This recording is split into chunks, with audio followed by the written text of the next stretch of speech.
Today we're going to take a look at a GM, Chevy, Cadillac instrument cluster.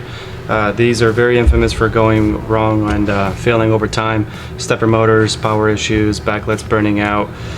The years they encompass is generally primarily from 2003 to 2006. On this video I'm going to show you how to replace the stepper motors the way I would do it, and the backlights. So over here you have 3 tabs.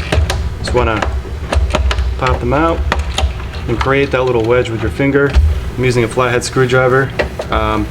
Put it to the side like so.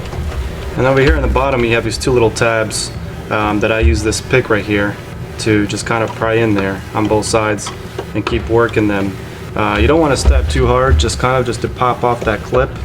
It's kind of an inverted clip, so you have to sort of reach in there. Now that this one's freed up, we're going to do this side like so.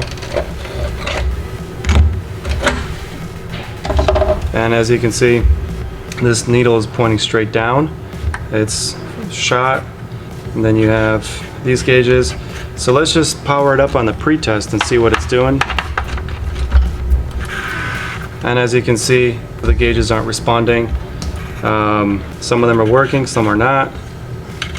You can see that some of them are just not moving at all. Looks like these 3 or these 4 are working. These 2 are shot. We're going to replace them all. So let's get started. So what you want to do is you want to essentially remove the needles, and I'm going to show you how to do that carefully. So we'll get started.